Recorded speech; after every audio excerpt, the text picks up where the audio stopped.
Usually when we talk about a medical diagnosis, there's this underlying expectation of just mechanical precision. Oh, absolutely. It's supposed to be black and white. Right. Like you break your arm, the x-ray shows that jagged white line against the dark background, and the doctor just points at it. Yeah, they say, there it is. Exactly.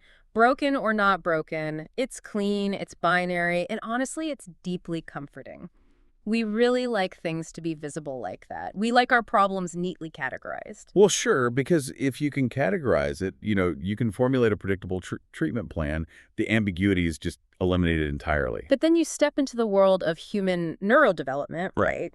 And trauma and behavioral patterns, and suddenly that x-ray machine is just, it's utterly useless. Yeah, completely. You're trying to take a picture of a ghost. Yes. We're looking at a diagnostic landscape that is incredibly murky. And to map out that kind of muddy terrain today, we are not cracking open some dry academic textbook. Thank goodness. Right. Instead, we are looking at a deeply intimate, really fascinating source document. It's titled CV through Erikson, a personalized psychosocial development case study. It really is a remarkable piece of work. I mean, the premise is to take Erikson's 8 stages of psychosocial development, which, let's be honest, sometimes feel a bit abstract when you just read the clinical definitions. Oh, totally. Very textbook. Right. But this text maps those stages entirely onto a living, breathing adult man named Sizvi. Which is such a cool approach. It really is. We get to look at his relationships, his arguments, his work history, his religious identity, and we get to see how the earliest conflicts of human childhood are actually still echoing in his adult life today. Okay, let's unpack this right away, because there are a couple of vital ground rules the text establishes before we even, look at Tzuchi himself. Yeah, we have to set the boundaries here. The most critical one being that this is an exercise in learning and reflection. It is not a clinical diagnosis. A very vital distinction. The document explicitly warns against chronological literalism. Meaning what, exactly? Meaning, adult behavior cannot retroactively prove what happened in infancy or toddlerhood. Ah, okay. We are looking at what the text beautifully calls adult echoes. So if Jidzvi exhibits, say, a certain control behavior today, we are not claiming this acts as a time machine proving his parents, I don't know, strictly scheduled his feeding times when he was 6 months old. Right. We can't know that. We can't. We are simply examining how those fundamental developmental questions are still being asked and answered by his adult brain right now. We are just using the framework to understand his current operating system. Exactly. And speaking of frameworks, there's a quick, slightly pedantic terminology correction the author makes at the very beginning that I actually really appreciated. Oh, the Vygotsky thing. Yeah. They clarify that the zone of proximal development, that famous concept about the space between what a learner can do without help and what they can do with guidance, that is Lev Vygotsky's territory, not Erikson's. Yeah, it is a helpful housekeeping note. It ensures we stay anchored in Erikson's specific psychosocial model. Which is all about what, fundamentally? It's entirely about the tension between the individual's needs and society's demands. And to understand how Treasy navigates those demands, to understand his brilliant but sometimes intensely defended adult mind, we have to start at the absolute ground floor. The ground floor of human existence. Right, infancy. So, stage 1, trust versus mistrust. According to the model, this covers birth to roughly 18 months. Give or take, yeah. And the central question a helpless infant is asking in the universe is, can I rely on people and the world enough to remain open? It really is the existential foundation for everything else. I mean, think about it. When an infant is hungry or cold or frightened, they have literally zero capacity to self-soothe or alter their environment. They can't just go get a blanket. Right. They must cry out and wait to see if the giant, blurry figures around them will respond with care or with neglect. It's terrifying when you think about it. It is. And if the response is consistent and attuned, the infant internalizes a deep sense of safety. And the emerging psychological strength, what Erikson called the virtue of this stage, is hope. Hope. But not in a whimsical, wishful thinking way, right? No. It's hope as a neurological baseline. The expectation that the world will ultimately catch you when you fall. That's a great way to phrase it. So let's look at the adult echo in Suzvi. We obviously don't have a baby monitor on him from 30 years ago. But the document asks, when does another human mind feel safe to him today? And it provides a brilliant contrast between two different people in his life to illustrate this. It really does. It points out that Tetsby feels intellectually and relationally safe with a peer named Arya. Right, Arya? Because Arya can vehemently disagree with Tetsby. He can correct his facts, he can push back on his logic, but he still treats Tetsby's underlying inquiry as totally legitimate. He engages the premise. He stays in the ring with him. Exactly. But on the flip side, Trisby feels immediately unsafe with an authority figure. The text uses Rabbi Fishman as a placeholder name, where the person's expertise and structural authority seem to dictate whether Trisby's question is even allowed to exist in the first place. Notice the behavioral shift that happens in Street based on that perceived safety. It's night and day. It is. When he expects goodwill, when he is with an Arya, the text describes him as playful, collaborative, and really generous with his ideas. He's relaxed. But the moment he perceives gatekeeping from a Rabbi Fishman, all that playfulness just evaporates. He becomes highly vigilant and fiercely prosecutorial. It's exactly like encountering a conversational bouncer. Oh, I like that. Think about how your body reacts when you go to a club or some exclusive venue. If the bouncer at the door makes you show your ID twice, questions your outfit, demands a huge cover charge, and essentially makes you perform deference just to step inside the room. Your stress levels go through the roof. Right. Your physiological defenses skyrocket. You aren't going in there to relax and have a drink anymore. You're going in to prove you belong. Yes. For Thisbe, if he has to show total submission to an authority's framework just to have his question considered, he shifts out of connection and right into combat mode. The conversational bouncer is a perfect way to visualize it. Because what's fascinating here is that the hidden question Thisbe is asking the bouncer isn't really about the specific intellectual topic. It's not about the debate at all. No. The deep, stage 1 developmental question he is asking is, will you remain in relationship with me when I challenge your framework? That is heavy. If I poke a hole in your argument, will you abandon me? And that fear of abandonment is why his body reacts with such intense fight-or-flight energy. But we also have to define what the healthy resolution of this stage actually looks like for an adult. Because it can't just be trusting everyone. Exactly. It is not blind, indiscriminate trust. If Thisbe just smiled and nodded at every authority figure, regardless of how illogical their claims were, that would actually be a failure of development. He'd just be a doormat. Right. Erikson's ideal balance is what we should call earned trust. So it's a calibration. A very delicate calibration. You need enough openness, enough hope to hear the person out and tolerate a temporary misunderstanding without assuming the relationship is permanently severed. Okay. But you also need enough healthy mistrust to fact-check an unsupported claim. I mean, you don't hand your car keys to a stranger just to prove you're a trusting person, right? Right, that would be ridiculous. So if a therapist is sitting across from Svez trying to help him calibrate that dial, how do they approach it? Because the text mentions an attachment-informed lens, which makes sense, but how does that actually play out in the room? Well, through an attachment-informed lens, the therapist's primary job is to help Thisbe's nervous system differentiate between a minor relational rupture and a catastrophic threat. Like telling the difference between a paper cut and a stab wound. Exactly. When Rabbi Fishman dismisses a question, Cheesy's amygdala might be firing as if his actual survival is at stake. Because, remember, for an infant, being ignored is a literal survival threat. Wow. Yeah, that makes sense. The therapeutic work is tracking those physical sensations in real time. It's helping him realize, okay, this person is not following my logic, and they are demanding hierarchy. That is uncomfortable. And it is annoying, but it is not physically dangerous. I am actually safe. Just slowing the physiological response down. And the text also mentions a person-centered lens. From my understanding of Carl Rogers, that's really about giving Chivi a space where he doesn't have to earn his keep. That's the essence of it, yeah. In a person-centered approach, the therapist offers unconditional positive regard. Which he probably rarely experiences. Almost never.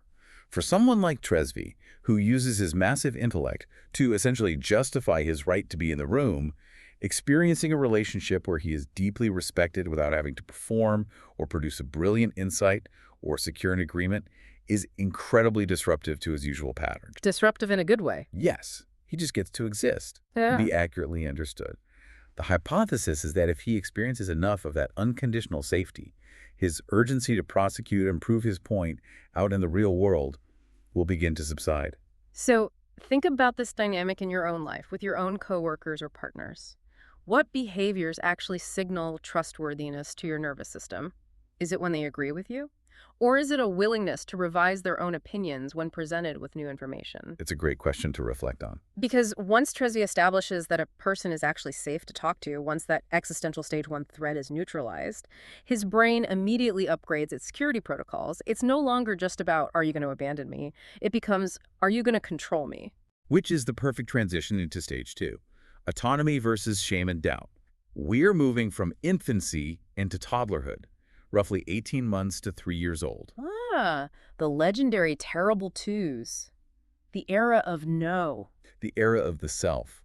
The central developmental question here is, can I direct myself without being controlled or humiliated? Yeah, so it's about boundaries. Very much so. When a toddler realizes they are a separate entity from their caregivers, their immediate impulse is to test the boundaries of that separateness. They want to walk away, they want to choose their own clothes, they want to feed themselves, Even if they make a huge mess doing it. especially if they make a huge mess. If they are allowed to explore this independence safely, the emerging strength is will. But if they are constantly scolded, restricted, or mocked for their clumsy attempts at independence, they internalize shame and doubt. And the adult echo for Toysby here is fascinating. It's all about setting the frame of the conversation. Yes, the conversational frame. The text outlines a recurring tension in Swear's group dynamics. When he's in a discussion, it is almost never just about finding out what the objective truth is. It is deeply, intensely about who has the authority to define the legitimate question in the first place. Who gets to draw the maps? Exactly. And who gets to set the boundaries of the inquiry. He has a visceral, almost allergic reaction to systems that demand obedience before they provide an explanation. He cannot tolerate the demand to simply comply. It violates his core sense of autonomy. But, okay, let me play devil's advocate here for a second. Go for it. If I am in a meeting with someone and they constantly have to wrestle control of the agenda and they always have to be the one defining what the real question is, my immediate thought isn't, oh, this poor guy is just defending his autonomy. Right. My thought is, this guy is a massive control freak who's dominating the room. So where's the line between healthy autonomy and just bulldozing everyone else? That tension you are highlighting is exactly why this stage is so difficult for adults to navigate. It is a very fair critique. Yeah. But if we look at it through the developmental lens for Teasby, this need to set the frame is a defense mechanism against annihilation. Annihilation, that's a strong word. It is, but for someone who is hypersensitive to external control, yielding the frame of a conversation doesn't feel like polite corporate collaboration. To his nervous system, yielding feels like a total loss of self. It feels like a humiliating surrender. Ah, so he's not trying to dominate you, he's just terrified of being erased by you. Yes. Let's look at the two poles of this stage. The healthy autonomy pole is independent judgment. It's the ability to say, I see your framework, but I disagree and I will stand my ground. Okay, that's healthy. Right. The negative pole, shame and doubt, is the feeling of being illegitimate, of being a pawn in someone else's game. The developmental goal for Teasby here isn't to force him into blind compliance so that he's easier to have in a meeting. Right, we don't want to break his will. Exactly. The goal is for him to reach a place where he can choose to be influenced by someone else or choose to restrain his own arguments without experiencing either of those choices as a humiliating defeat. So if a therapist is using an Adlerian lens on this, like the text suggests, how do they decouple that feeling of submission from the act of simply listening to someone else lead? Well, Alfred Adler focused heavily on what he called our private logic. Private logic. What's that? It's the unspoken, often unconscious rules we construct about how we must behave to secure our place in the world. Oh, interesting. Yeah. In Tresvy's case, his private logic seems to dictate a very rigid rule. The only way to have equal standing in a room is to demonstrate supreme intellectual competence or to actively resist anyone claiming superior authority. That sounds exhausting. It is. So through an Adlerian lens, the therapist helps Tresvy expose that private logic to the light of day and then helps him experiment with a new rule. Can he practice belonging to a group and feeling valuable without needing to win control of the conversational frame? But even if he is sitting there, consciously trying to let someone else lead the meeting, his internal monologue must be screaming at him. Oh, absolutely. Like his brain is probably flashing neon signs saying, they are missing the point, the premise is flawed, fix it. If he's just white-knuckling it, that sounds miserable. There has to be a way to actually detach from that burning desire to correct someone. That is exactly where the ACT lens comes in, acceptance and commitment therapy. Okay, how does ACT handle that? ACT is built entirely around this concept of diffusion. When Svi is sitting in that meeting, he becomes fused with his thought.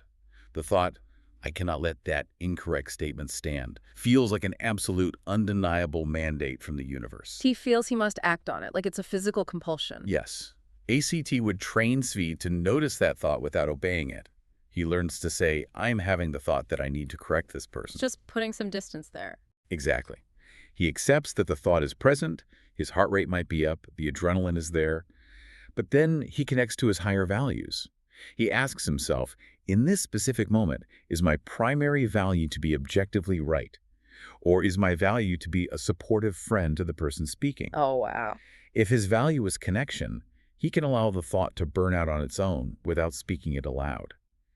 He reclaims his autonomy not by fighting the speaker, but by choosing his own behavior. That is profound. Think about what happens in your own nervous system when someone tries to direct you. What is the visceral physical difference in your body between being influenced by a mentor you respect and being controlled by a boss you resent? It's a very different physical sensation. It is often a razor-thin line conceptually, but your body always keeps the score. Now, once C secures that autonomy, once he establishes the frame of the conversation and knows he isn't being controlled, what happens? Well, he gets to work.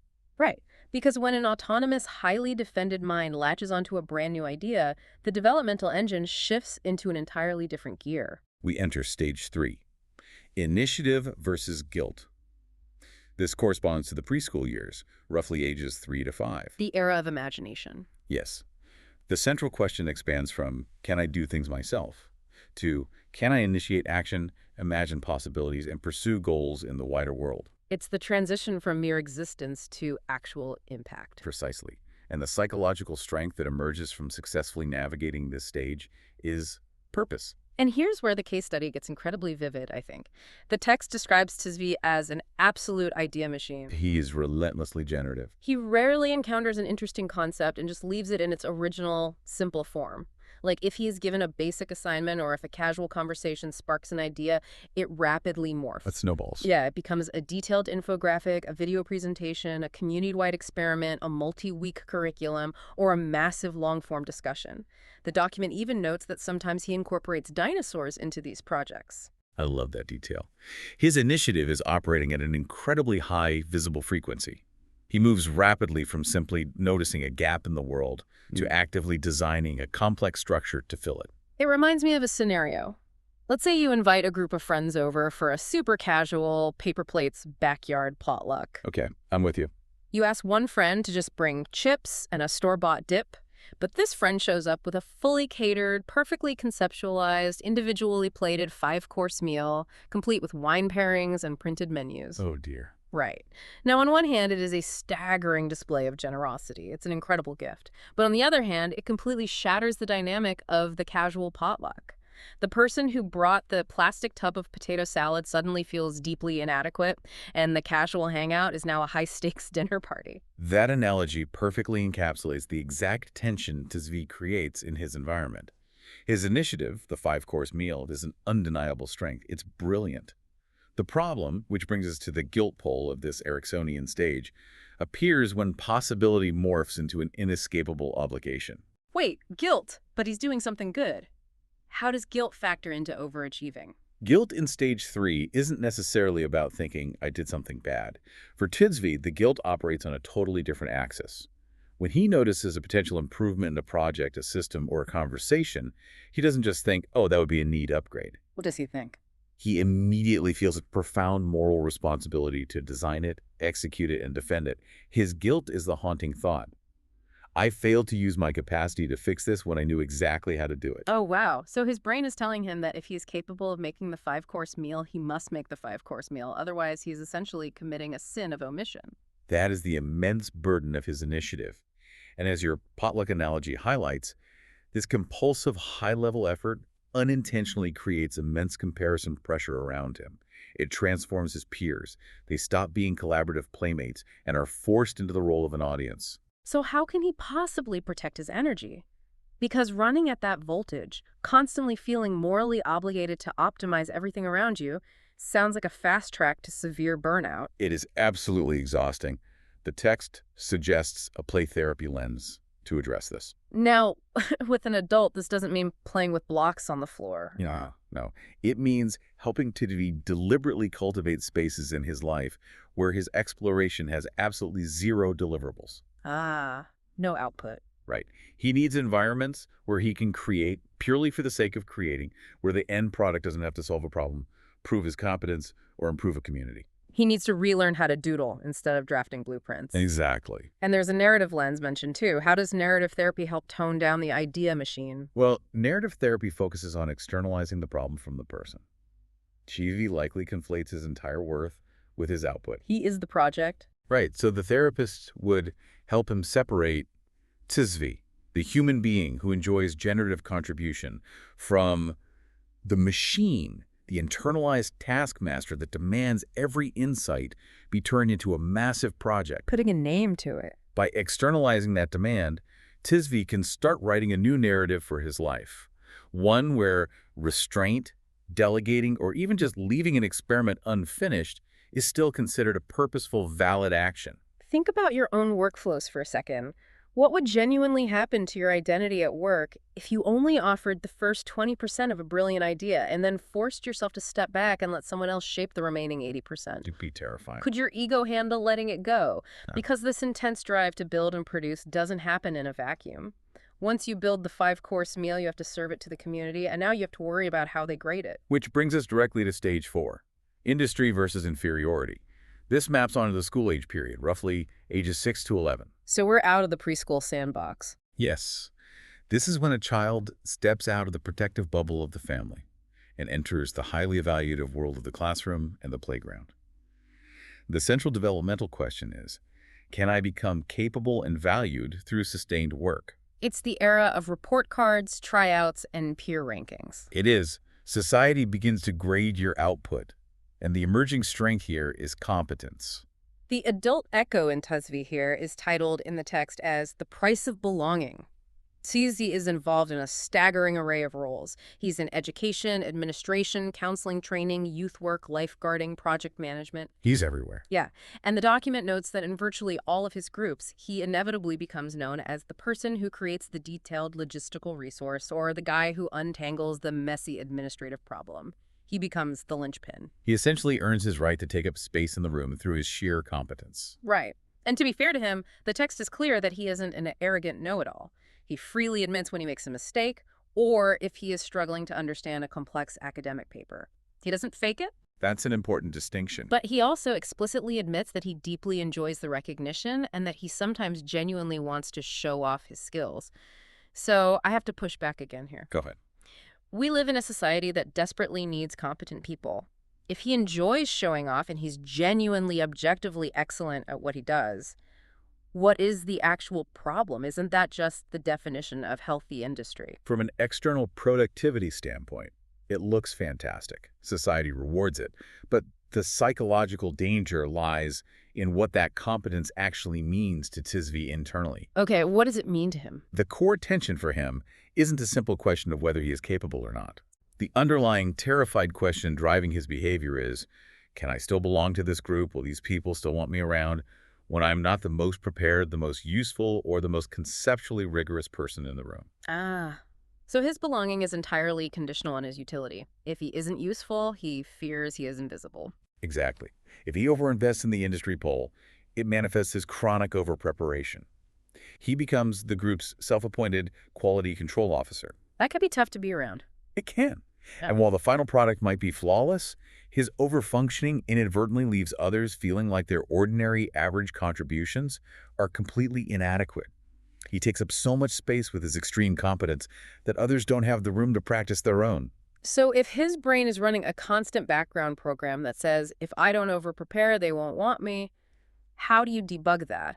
Let's talk about the CBT lens the text brings up. Cognitive behavioral therapy is all about identifying those distorted thoughts, right? It is. In a CBT framework, the therapist would help Tzvi isolate that specific internal prediction. Let's say he is preparing for a committee meeting. His automatic thought is, if I don't build a comprehensive spreadsheet to organize this, the project will fail and I will lose my standing in the group. Classic catastrophic thinking. Yes. The CBT intervention is to treat that thought as a hypothesis, not a fact, and then design an experiment to test it. So you tell him to go to the meeting empty-handed. Essentially, yes. You give him the homework of making only a minor average contribution. He has to sit on his hands and watch someone else stumble through the logistics. Oh, he would hate that. It will cause him immense anxiety in the moment. But the goal is for him to observe the outcome. The world doesn't end, the group still functions, and most importantly, his peers still chat with him and value his presence afterward. He gathers empirical evidence that his belonging is not tied solely to his extreme utility. And the text also mentions using a solution-focused lens, which operates completely differently, right? It doesn't look at the problem at all. Right, solution-focused brief therapy is fascinating here. It actively ignores the pathology and looks entirely for exceptions. Exceptions. The therapist would ask Chenzi to scan his entire life history and study the exceptions to his rule. Tell me about a specific time, a specific group, or a specific friendship where you felt completely loved and valued just for existing, without having to overproduce, solve a problem, or dazzle anyone with an idea. Oh, that's beautiful. It is. By magnifying those rare moments, TSV can start to map out how to replicate that feeling of unconditional belonging in his current life. Just being valued for being TSV without the spreadsheet, that is powerful. Think about your own weekly routines. Which tasks in your life are truly worth executing with excellence, and which are simply good enough tasks? Knowing the difference is key. Learning the difference between a high-stakes project and a paper plate potluck is a massive relief. So up to this point, TSV has been figuring out how to act in the world. He's navigated trust, autonomy, initiative, and industry. He has built an impressive array of skills and defenses. He's fully equipped. But as we hit adolescence, all of these projects and coping mechanisms collide with a much bigger, much more structural question. Who actually is the person doing all this work? Welcome to Stage 5, Identity versus Role Confusion. The big one. This is the classic, tumultuous adolescent identity crisis. Though it's important to note that while it peaks in adolescence, we often revisit this stage during major life transitions in adulthood. Makes sense. The central question here is profound. Who am I? And what commitments can hold true after I have examined them? And the psychological strength that comes from this crucible. Fidelity. The ability to pledge loyalty to an identity, a community, or a set of values, even knowing they are imperfect. And this is where Trisby's background gets incredibly layered and complex. The text details that he was raised in a highly structured Orthodox Jewish environment. But then a major disruption occurred. His parents divorced when he was 13 years old. And that timing is critical. The text specifically highlights that the structural upheaval happened right in the dead center of this exact identity formation stage. The developmental timing of that disruption is monumental. Right when his primary task was to synthesize a cohesive sense of self, the foundational structure of his home fractured. And looking at him now as an adult, the document describes a man deeply engaged in historical criticism. He is actively deconstructing and rigorously examining the historical and moral limits of the inherited religious systems he grew up in. He's pulling it all apart to see how it works. Exactly. But, and this is the crucial tension, he is doing all of this deconstruction while simultaneously holding Jewish texts, the language, and the community as absolutely central to his daily life. It is a massive cognitive and emotional load to carry. And I think it's worth stating clearly. Erikson's framework isn't interested in adjudicating the theological or historical validity of the traditions Tivy is analyzing. No, not at all. We are completely neutral on that front. Right. The psychosocial lens only cares about the process of how Tivy is forging his sense of self amid these competing forces. Exactly. We are looking at the architecture of his identity, not debating the historical facts, because identity isn't just a private internal label you invent in a vacuum, you know. It is deeply negotiated with the society around you. It's about what the community permits you to be. And communities can be rigid. Yeah. And Twivy is violently resisting being forced into a binary choice. He refuses to look at the menu and pick either option A, serious, committed Orthodox engagement, or option B, critical, secular, historical inquiry. He is demanding the right to embody both simultaneously. But institutions and communities generally hate ambiguity. They want you to pick a lane. It makes them nervous when you don't. It does. The negative pole of this stage, role confusion, happens when you can't synthesize these parts and you end up fragmented, playing different roles for different audiences. But healthy fidelity, that core strength, doesn't mean simply submitting to an unexamined past just to maintain your social standing. Right. He can't just pretend he hasn't read the history books. No, he can't. But fidelity also doesn't mean burning the entire house down and abandoning his past entirely just to appear fiercely independent and rebellious. True fidelity means choosing commitments that can survive your own relentless, honest examination. It's about integration. It requires the immense emotional capacity to tolerate the unresolved tensions that inevitably come when you love an imperfect system. That sounds like a staggering amount of heavy lifting. How does someone navigate a massive identity shift like that without losing their mind or drowning in anxiety? The text suggests an existential lens. Let's break that down, because existential therapy sounds very philosophical and intimidating. It is philosophical, drawing heavily on thinkers like Sartre and Frankl. In an existential approach, the therapist helps Sviz confront the anxiety of freedom. The anxiety of freedom. I like that phrase. Sviz is likely using his intense historical and intellectual research to search for absolute certainty. He hopes that if he just reads enough papers, he will find the objective truth that will make his identity choices for him. He wants the data to make the decision so he doesn't have to. Exactly. The existential therapist gently removes that crutch. They help him accept that no historical argument, no matter how precise or well-researched, can ever absolve him of the responsibility of choosing his own life. So the realization is, the data won't save me. I have to make the leap. Yes. He has to choose his commitments, whether that's to truth, to his family, to his community, in the face of fundamental ambiguity. There is also a feminist and multicultural lens mentioned, which is highly practical here. How does that apply to his situation? This lens focuses on power dynamics. It helps Sviz examine how institutional power, patriarchy, and structural authority shaped the limited identity options that were presented to him as a teenager. Giving him some context. By analyzing those power structures, he can preserve his critical consciousness, his ability to critique the system without reducing his entire rich relationship with his faith simply to a binary dynamic of domination and submission. He learns how to be critical of the institution without throwing the baby out with the bathwater. He can own his space. So ask yourself, who are you when you are not teaching, producing, or performing your usual sanctioned role for your community? Who is the person underneath all that frantic doing? It's the scariest question to answer. It really is, because once you begin to solidify this complex, multi-layered identity, the next natural evolutionary desire is to share it with someone else. But sharing a highly defended, hyper-analytical intellect, that is incredibly complicated. It brings us to stage 6, intimacy versus isolation. This maps onto young adulthood. The central developmental question shifts to, can I join deeply with another person without losing my newly formed self? And if you can, the emerging strength is love. Yes, the capacity for mutuality. The adult echo here is all about vulnerability beneath the intellect. The text sets a very clear scene for us. Sviz is 32 years old, he's single, and he is actively dating. He is specifically seeking relationships where his mind is taken seriously. Which, given everything we discussed in stage 1 about his need for intellectual safety, makes perfect sense. He needs a partner who can handle his intensity without shutting him down. Right, but there's a massive catch. A huge catch. The text observes a specific defensive pattern.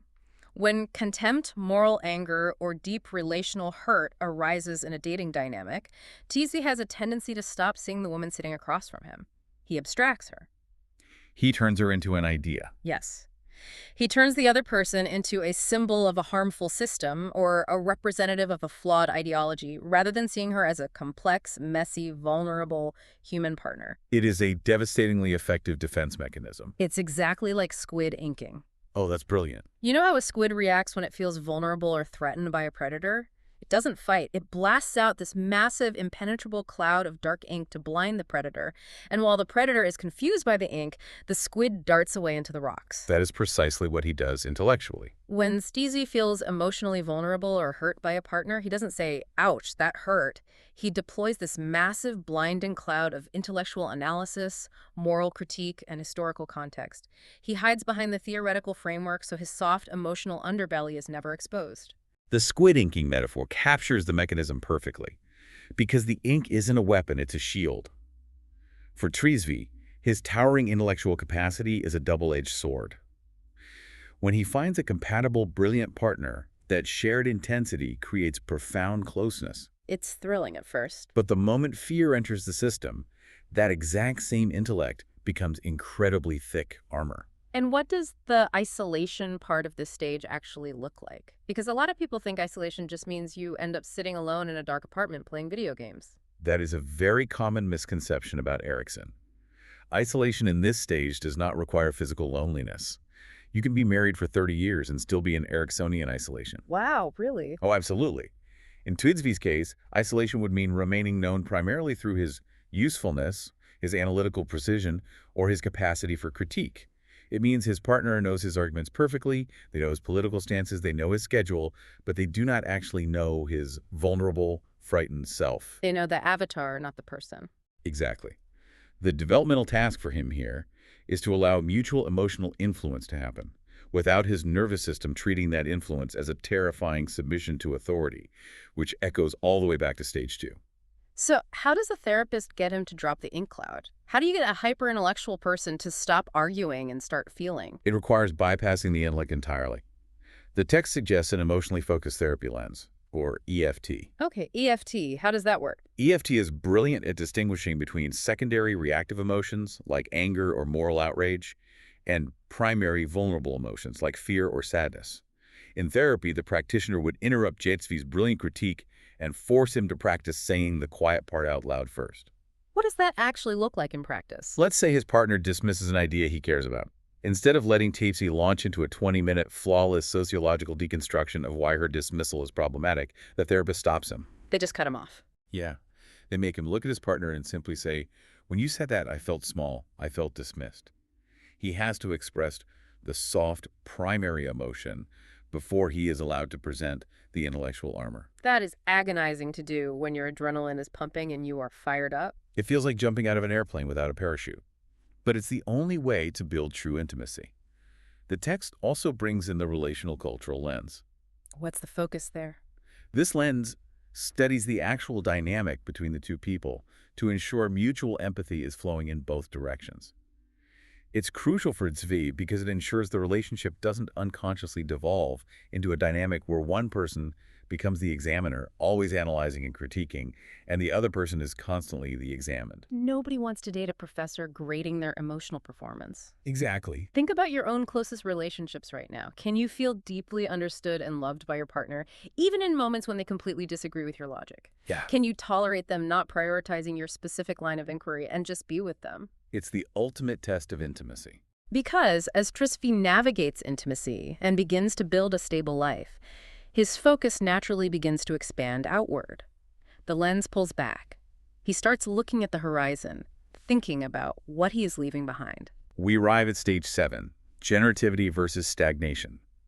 Now, developmentally, we are jumping slightly ahead, as this stage is typically associated with middle adulthood, roughly ages 40 to 65. But he's dealing with it now. Yes, the central question is already highly active in his life. What will I cultivate that extends beyond me? And the emerging strength is care. Yes, a profound, sustained concern for what you are leaving to the next generation. The text is very clear that Trisvi is already living this stage, loud and clear. He is enrolled in counselor training to help others. He's actively designing educational curricula. He's thinking deeply about planning for a future family. He's mapping out pro bono work. He is an engine of generativity. He is. The tension for him isn't a lack of contribution. He isn't at risk of stagnation through selfish self-absorption. The specific danger for Trisvi is overfunctioning. It's a real trap for highly competent people. Now, stop right there. I have to throw a flag on the play again. All right, let's hear it. We established earlier that he has immense initiative and industry. How on earth can caring too much or doing too much for the next generation be a bad thing? Isn't the literal point of generativity to give every ounce of yourself to build up the people around you? It seems entirely counterintuitive, doesn't it?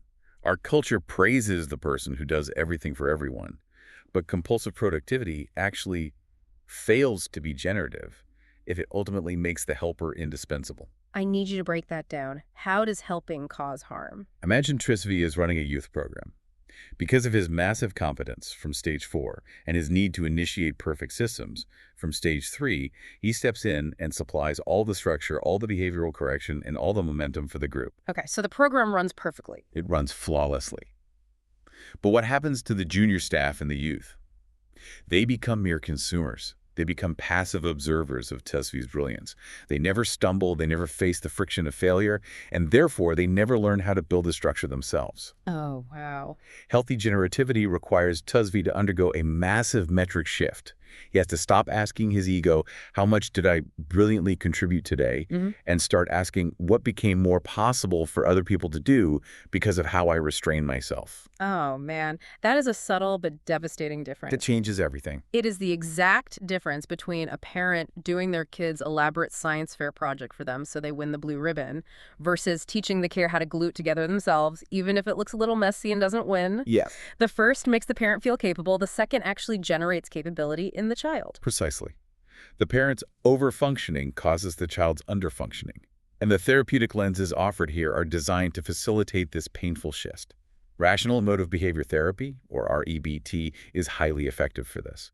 How so? REBT focuses on identifying and disputing irrational, absolute demands we place on ourselves. TEAS likely operates under a rigid demand that says, if I have the capacity to improve this situation, I must improve it perfectly. That moral obligation again. Right. The therapist helps him replace that absolute must with a healthy preference. I would prefer to improve this, but it's not a catastrophic moral failure if I let someone else do it adequately. He has to learn to tolerate a B- performance from the group. Exactly. In the Bowen family systems lens, how does that explain the overfunctioning? Bowen theory is a masterclass in this dynamic. Bowen looks at groups not as collections of individuals, but as an interconnected emotional system that is always seeking homeostasis, or balance. In any system, anxiety is contagious. Sure, if one person panics, everyone feels it. Right. If a group faces a challenge, anxiety rises. If Cheese immediately steps in with his massive intellect to solve the problem, if he overfunctions, he immediately absorbs the group's anxiety. The rest of the system sighs in relief and underfunctions. They just let him do it. They unconsciously learn that they don't have to carry any weight because Trizzy will always catch it. Through a Bowen lens, Pisby has to learn to sit with his own discomfort, keep his mouth shut, and leave the responsibility in the center of the room long enough for others to finally step up and pick it up. Think about your own life, your own workplace, or your own family dynamic for a second. Look closely in the mirror. Which of your tireless contributions actually help others grow, and which are secretly just designed to make you indispensable so people can't afford to leave you? It's a tough reality to face. It is, but facing it is the only way to reach the end of the journey. We have arrived at the ultimate perspective shift. We have to fast forward the tape all the way to the end of the line to see how this entire complicated, beautiful, messy story resolves. Stage 8. Integrity versus despair. This is older adulthood, the twilight of life, the final overarching central question. Can I accept the life I lived as a whole? And the final strength, the ultimate goal of human development. Wisdom. So, what does this all mean for Twizzy? He obviously isn't in late adulthood yet, he's only in his 30s. So the text asks us to use this framework prospectively. We have to imagine it. Yeah. Imagine Zvi at age 80. He's sitting on a porch, the sun is setting, he is looking back at his intense religious deconstruction, all his ambitious community projects, the fierce arguments he won, the relationships he lost because of his squid inking, all his triumphs and his missed opportunities. It raises the ultimate existential question. What will Trizvy's mind require to feel his life was deeply meaningful? Despair, the tragic negative pull of this final stage, would wash over him if he decides that his life's value strictly depended on proving he reached the final, absolute 100% correct historical and moral worldview. Because that is a moving target you can never hit. You can never hit it. Or, conversely, despair would hit if he decides all his critical work and truth-seeking was a colossal mistake because it cost him too much peace and too many relationships along the way.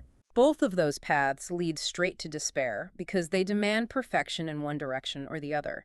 It's binary thinking at the end of a non-binary life. The ultimate developmental goal for Tuzvi's integrity is integrating what the text calls the critic and the connector. The fiercely intelligent guy who demands objective truth, and the vulnerable guy who just wants to belong and be loved. Yes, they have been at war his whole life. Wisdom, in Erikson's view, isn't about finally deciding which guy was right. Wisdom is owning the choices you made, genuinely grieving the failures and the collateral damage, and accepting the historical circumstances that simply couldn't be controlled. Making peace with it all. It's doing all of that without needing to flatten a beautifully complicated, messy, contradictory life into a single, simplistic verdict of success or failure. So how does a therapist help a 30-something-year-old prepare for that kind of 80-year-old wisdom? The life review lens is incredibly powerful here. Instead of TV trying to constantly synthesize his actions into one final, cohesive verdict for his life, the therapist encourages him to construct multiple, truthful chapters. What do you mean by chapters? There's the chapter of fierce intellectual rebellion. There's the chapter of generative community service, the chapter of painful conflict, the chapter of deep love. They don't have to perfectly align. They're all true. And then there is the meaning-centered lens, drawing again on Viktor Frankl. This helps TV clarify the values that survive regardless of the actual outcomes. Meaning that survives outcomes. Right. So even if he fought for a reform in his community and totally lost the battle, the courage it took to have the argument still holds eternal value. Yes. Courage, humor, loyalty, intellectual integrity, care. These things generate meaning in the universe, even without ultimate resolution. He doesn't have to win the war to have lived a meaningful life. Put yourself in that rocking chair on the porch.